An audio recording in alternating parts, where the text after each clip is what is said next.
एक सफ़ेद दीवार जिस पर पेन और पेंसिल से कुछ लिखा है। अगर आप दूर से देखेंगे तो आपको लगेगा कि किसी बच्चे ने फिजिक्स या केमिस्ट्री के फॉर्मूले लिखे हैं, लेकिन जब आप पास जाएंगे तो आपके रोंगटे खड़े हो जाएंगे। वहाँ कोई फॉर्मूले नहीं लिखे थे। वहाँ लिखा था, माँ, आई एम सॉरी, मैं नहीं कर पाई, मैं एक अच्छी बेटी नहीं बन सकी। आज साल 2026 चल रहा है। हर साल देश के हर कोने से लाखों मासूम बच्चे एक सपना लेकर एक शहर में आते हैं। उस शहर का नाम है कोटा। सपना होता है आईआईटी क्रैक करने का, डॉक्टर बनने का और अपने गरीब माँ बाप की किस्मत बदलने का। लेकिन क्या आपको पता है, उस शहर की चमकती हुई कोचिंग के पीछे, उन दलदली हॉस्टल के कमरों में हर साल कई बच्चे चुपचाप घुट घुट कर मर जाते हैं। वो किसी जंग में नहीं मरते, वो उस सिस्टम से हार जाते हैं जिसे हम कहते हैं एजुकेशन।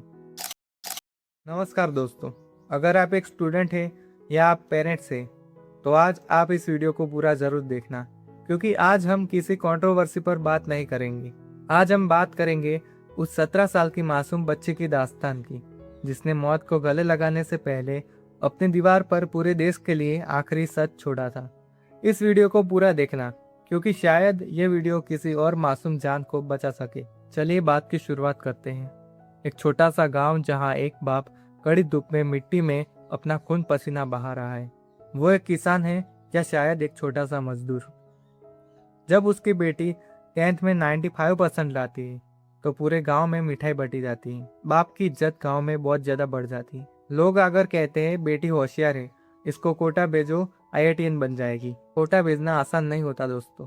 साल की फीस, हॉस्टल का खर्चा, सब मिलाकर लाखों रुपयों का खर्चा होता है। वो बाप जो महीने के मुश्किल से 10-15 हजार कमाता है, वो अपनी जमीन गिरवी रख देता है। माँ अपने शादी के आखिरी गहने बेच देती है, सिर्फ इसी उम्मीद में कि उनकी बेटी पढ़ लिख कर उनकी घर भी मिटा देगी। बेटी जब ट्रेन में बैठ रही होती है तो बाप उसके सर पर हाथ रखकर कहता है, बेटा टेंशन मत लेना, बस ध्यान से पढ़ना। बेटी भी हंसती है और सामने कहती है, माँ और पापा, मैं आपको कभी झुकने नहीं दूंगी। लेकिन उस मासूम को नहीं पता था कि वो पढ़ाई करने नहीं, बल्कि एक ऐसी दलदल में जा रही है जहां वापस आने का कोई रास्ता नहीं। अब आती है कोटा की एंट्री। ट्रेन से उतरते ही बड़े बड़े होर्डिंग्स दिखते हैं, एयर 1, एयर 2, एयर 3। बच्चों की बड़ी बड़ी मुस्कुराती हुई तस्वीरें होती हैं। ऐसा लगता है जैसे ये कोई शहर नहीं, सपनों का स्वर्ग है। लेकिन जैसे ही कोचिंग में पहला कदम रखा जाता है, सच्चाई सामने आ जाती है। वहाँ बच्चे को इंसान नहीं, बल्कि एक बैच और रोल नंबर समझा जाता है। अगर आपके नंबर अच्छे हैं तो आप स्टार बैच में हैं, आपको अच्छे एसी वाले कमरे में टॉप टीचर्स पढ़ाएंगे। लेकिन अगर आपका एक भी टेस्ट खराब हो जाता है तो आपको नीचे के बैच में फेंक दिया जाता है, जहाँ कोई आप पर ध्यान नहीं देगा। 10 बाय 10 का एक छोटा सा हॉस्टल का कमरा, एक पुरानी चौखट, एक टेबल, एक पंखा और दीवारों पर लगे ढेर सारे शॉर्ट नोट्स। हर हफ्ते टेस्ट होता है और हर हफ्ते जब स्कोर कार्ड दीवार पर लगाया जाता है तो बच्चा अपना रैंक देखकर अंदर ही अंदर टूटने लगता है। वो बच्ची जो अपने गांव में टॉपर थी, यहाँ हजारों बच्चों के पीछे खड़ी थी। उसे लगता है मैं इतनी भी खराब हो सकती हूँ। वो सुबह 6 बजे उठती है, रात को 2 बजे तक पढ़ाई करती है, पर फिर भी नंबर नहीं आते। क्योंकि दोस्तों, हर बच्चे का दिमाग एक जैसा नहीं होता। हर बच्चे की अलग अलग स्किल होती है, हर बच्चे का टैलेंट अलग अलग होता है। पर ये बात ना तो कोचिंग वाले समझते हैं और ना ही हमारा समझ। पता है सबसे दर्द वाली बात क्या होती है?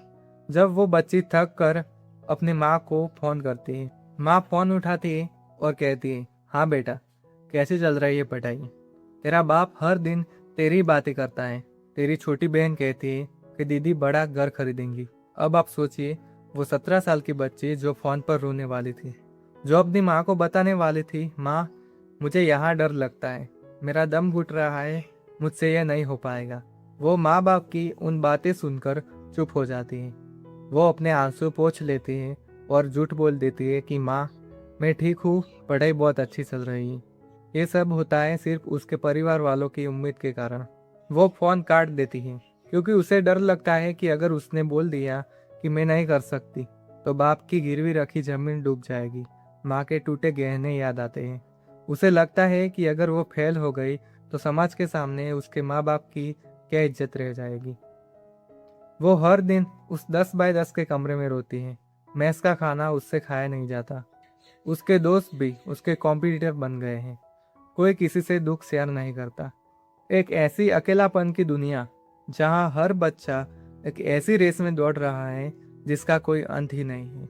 और फिर एक ऐसी काली रात आती है जब उम्मीद का आखिरी दिया भी बुझ जाता है। एक और खराब टेस्ट रिजल्ट। बच्ची अपने कमरे में आती है। वो घंटों दीवार को देखती रहती है। उसका दिमाग सुन्न हो चुका है। उसे लगता है कि उसके जिंदा रहने से ज्यादा उसके मर जाने में उसका परिवार का भला है। वो एक पेन उठा दी है, पर पन्नों पर नहीं, हॉस्टल की उस ठंडी और सफेद दीवार पर लिखना शुरू करती है। उसके हाथ कांप रहे हैं, आंखों से आंसू बहना बंद नहीं हो रहा। वो लिखती है, माँ, पापा, आपने मेरे लिए बहुत कुछ किया, पर मैं आपके लायक नहीं हूँ। मैं आईआईटी नहीं निकाल सकती। मुझे माफ कर देना, मैं हार गई। वो मासूम बच्ची उस फैन से लटक जाती है। एक झटका और एक और सपना हमेशा के लिए सो जाता है। अगले दिन अखबार में एक छोटी सी खबर छपती है। कोटा में एक और छात्रा ने की खुदकुशी।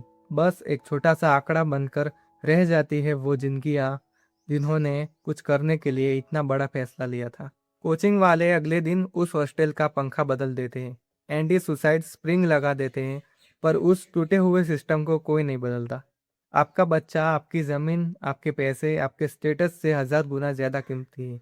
अगर उसके नंबर कम आते हैं तो उसे गले लगाइए और बोलिए, कोई बात नहीं बेटा, तो जिंदा है तो हम फिर से लड़ेंगे। आईआईटी नहीं तो कुछ और ही सही। और जो स्टूडेंट्स इस वीडियो को देख रहे हैं उनके लिए मैं कहना चाहूँगा कि कोई भी एग्ज़ाम, कोई भी सरकारी नौकरी या कोई भी बैच आपकी ज़िंदगी से बड़ा नहीं है। अगर आप परेशान हैं तो अपने दोस्तों से शेयर कीजिए, अपने परिवार से शेयर कीजिए, पर ऐसा कदम कभी मत उठाइए। कमेंट में अपनी राय ज़रूर लिखिए। मिलते हैं अगले वीडियो में, तब तक के लिए जय हिंद।